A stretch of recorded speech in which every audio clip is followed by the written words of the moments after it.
Hi guys, Milog Tarot here. Welcome back po for your kapalaran sa pag-ibig. Para po ito sa mga Earth signs, Taurus, Virgo, and Capricorn. Maglalagay na lang po ako ng timestamp sa may description box para po mapuntahan ninyo ang inyong zodiac signs. Pero syempre, this is a general reading, kaya hindi po lahat ay makaka-relate. Okay, so we will start po with Taurus. Ano kaya yung posibleng pagdaraanan ng mga Taurus sa mga susunod na mga araw? We have here the 8 of Swords, the Hierophant, the 5 of Pentacles, and the 10 of Cups. Okay, so base sa mga barahan na to, maaaring makaramdam ka ng parang panghihina or pagiging helpless, na feeling mo wala kang magawa about sa relationship ninyo or sa person mo, ganyan. You feel like you are alone or abandoned, or you feel coldness from your partner. Lalong-lalo na kung halimbawa na meron na kayong mga anak, parang feeling mo ikaw lang yung nagiging faithful sa relationship, ikaw lang yung pwedeng gumagawa ng mga paraan para sa pamilya, ganon. And parang nahihirapan ka. And then we have here the 4 of Pentacles, the King of Cups, the Lovers, and the Queen of Cups. Pero ganun pa man, hindi mo rin naman mapakawalan yung person mo. Okay? Pwedeng mahal yun naman. Kumbaga, yung isa't isa. Okay? Pero, para sa'yo, parang sometimes hindi sapat. Kumbaga, yung pagmamahal lang. Parang hindi ka kayang buhayin ng pagmamahal lang. Lalong-lalo na kapag usapan na sa pera or kapag gipit, okay?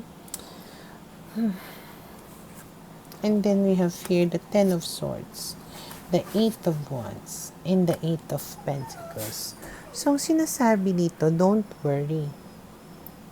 Kung ano man yung mga suliranin ninyo, masusolusyonan din yan through proper communication. And of course, kailangan talagang merong mag-effort or pareho kayong mag-effort para masolusyonan yung mga problema nyo. Okay? And then we have here the 2 of Swords and the Chariot. So, medyo confused ka dito. Hindi mo alam how to move forward or what to do in order to, surpass or malusutan, malagpasan itong mga suliranin na ito.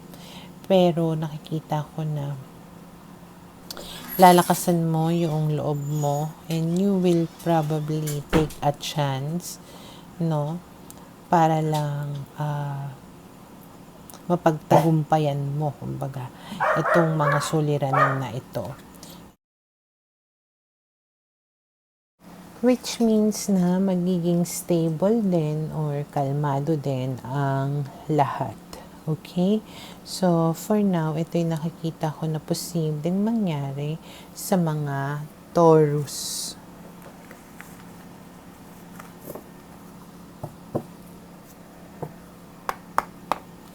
Para sa mga Virgo, okay, let's see. Ano kaya yung posibleng pagdaraanan ng mga Virgo sa mga susunod na mga araw?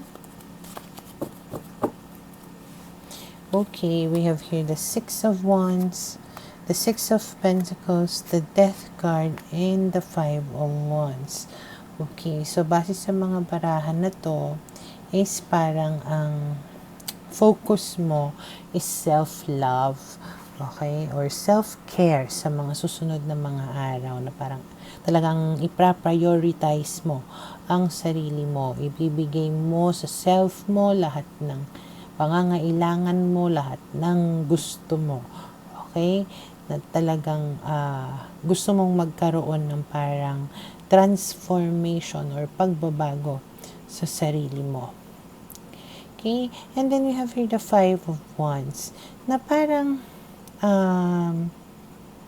habang ginagawa mo ito, merong parang conflict, no, na namumuo.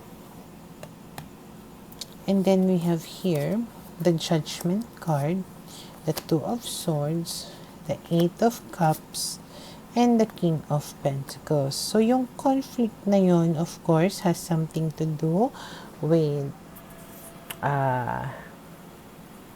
an ex or your love interest, no? Na maaaring habang inaasikaso mo yung self mo, habang pinapamper mo yung sarili mo, may mga bagay ka na nare-realize. Okay? Tungkol doon sa person mo.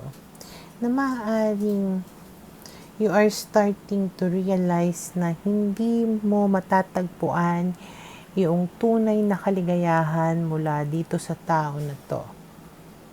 Okay? Na parang there's gotta be more for you somewhere.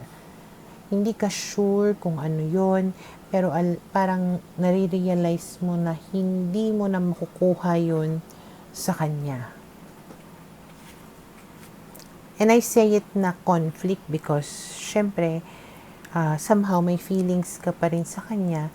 Pero, ayun nga, slowly, nakikita mo na yung mga hindi magagandang qualities about sa kanya. Okay? And then we have here the Ten of Wands, the Knight of Wands, and the King of Swords.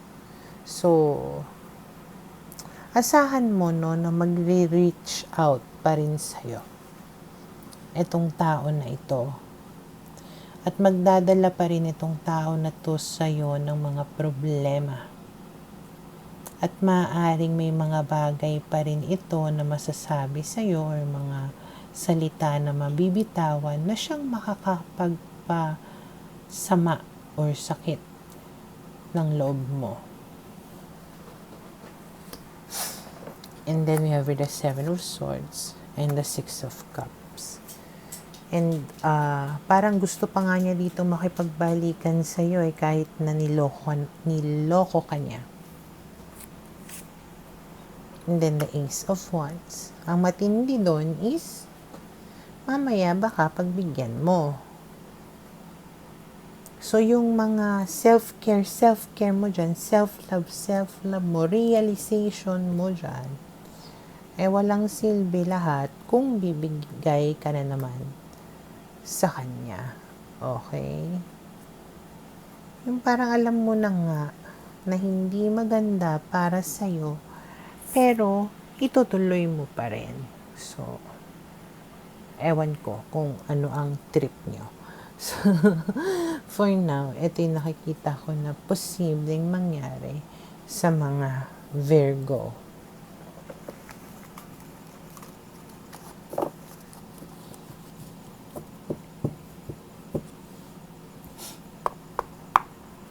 Para sa mga Capricorn, okay, let's see, ano kaya yung posibleng pagdaraanan ng mga Capricorn sa mga susunod na mga araw. Okay, we have here the Seven of Cups, the Star, the Three of Swords, and the King of Wands. Okay, so base sa mga barahan na ito, parang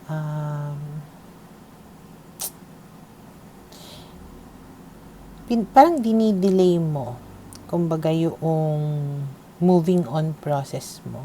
Or basta meron ka mga bagay na dinidelay kasi meron ka pa rin inaasam, pinapangarap, minamanifest, wini-wish, no, na tao na maaring nanakit sa'yo, nakipaghiwalay sa'yo, or nagkaroon kayo ng third party situation, pero you still keep on wishing or waiting for this person to maybe come back to you.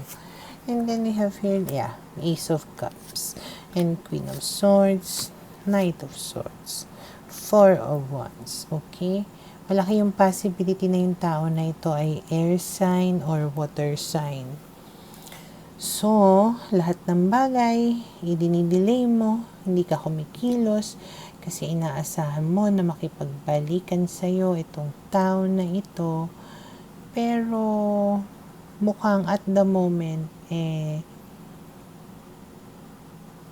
pwedeng meron siyang ka-relationship right now. Okay, and mukhang okay sila. Pero antay ka pa rin ng antay. Pwede rin naman na nagpaparamdam siya or magpaparamdam siya sa'yo. But it's more of like just checking you. Nangangamusta lang, ganyan.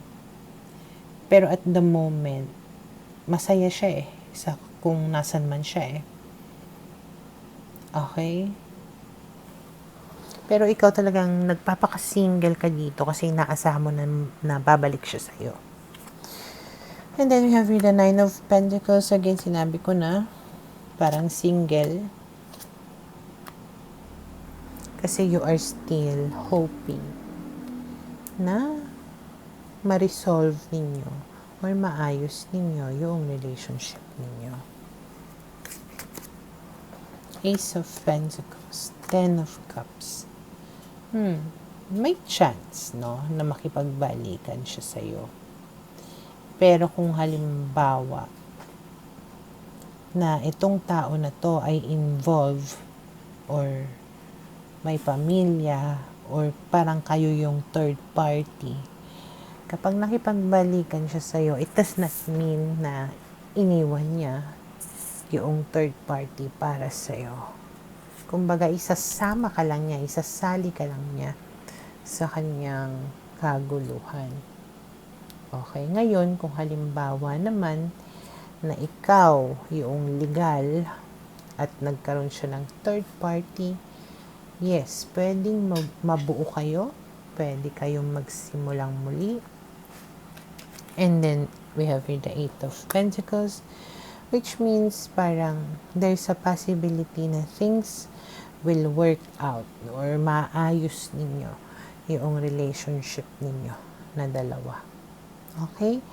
So, for now, ito yung nakikita ko na posibleng mangyari sa mga Capricorn.